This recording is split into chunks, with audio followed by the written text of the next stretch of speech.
C'est rare de tomber sur des animes de saison qui réussissent à vous taper dans l'œil dès le premier épisode. Mais comme je l'ai dit, c'est rare mais pas impossible. Car je suis tombé sur un anime génial qui dès sa sortie a réussi à m'attirer. Je parle bien évidemment de Mahoutsukai no Yome.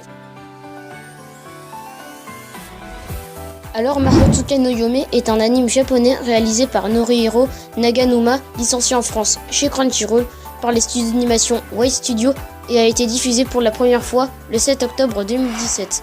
En Angleterre a lieu une vente aux enchères de créatures surnaturelles.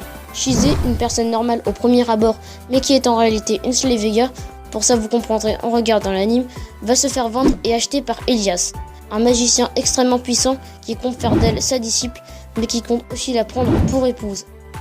Vous l'aurez compris, cet anime est une romance, mais pas n'importe laquelle. La romance dans Mahoutsukai no Yome est assez particulière. Mais avant toute chose, parlons des décors et de l'animation juste magnifique qui nous transporte direct dans l'univers de cet anime. Quand l'ambiance est sombre, le décor l'est aussi. Quand elle est chaleureuse, le décor encore une fois le sera aussi. Tout un art, un peu comme l'une de mes vidéos. Les personnages, eux, dans la majorité, ils ont chacun une histoire et sont développés. Pour ce qui est de leur évolution, l'anime étant encore en cours, je ne peux pas vraiment aborder le sujet. Le personnage le plus mystérieux à ce jour reste sans aucun doute Elias. On a aussi un autre qui est bien mystérieux, mais de spoil. En fait, on sait pas vraiment quel est le but d'Elias.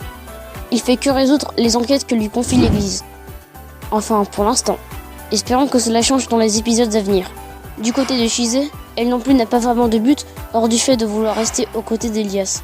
Au niveau du caractère design des personnages, Shizé me rappelle un peu Shirayuki dans Shirayuki, mais sinon l'anime possède son propre style. Pour ce qui est de ces fameuses enquêtes, à partir de la deuxième, elles ont l'air d'être liées. D'ailleurs, c'est avec ces enquêtes que l'on découvre le premier antagoniste de l'histoire. Au niveau des seiyuu, j'ai rien à dire. Toutes les voix collent, mais je pense que vous serez surpris quand Elias parlera pour la première fois. N'oublions pas les OST qui sont juste magnifiques. Y a pas d'autre mot pour les décrire. Elles renforcent les émotions transcrites dans l'anime à la perfection.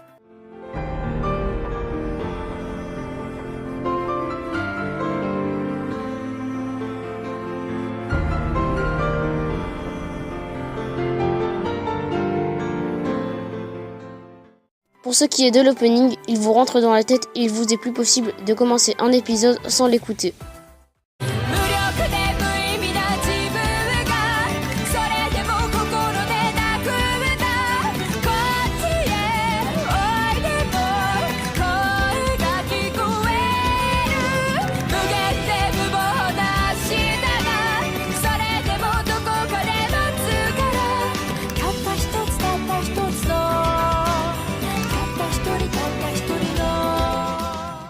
Pour l'ending, rien de vraiment extraordinaire de mon point de vue.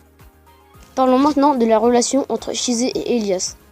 Elle est un peu précipitée mais on ne s'en rend vraiment même pas compte. Donc je sais pas vraiment si c'est un bon ou un mauvais point. Comme je l'ai dit, elle est assez particulière. On peut y voir en les regardant un maître et son élève, mais aussi un monstre et un humain vivant une sorte d'histoire d'amour. Et ça rend vraiment leur relation intéressante. Le personnage de Shizé est plus une personne insouciante qui sera menée à découvrir, aux côtés de son maître, un monde dont elle ignorait l'existence. Cette vidéo touche maintenant à sa fin, j'espère qu'elle vous aura plu. Si c'est le cas, tu connais la chanson. Jana.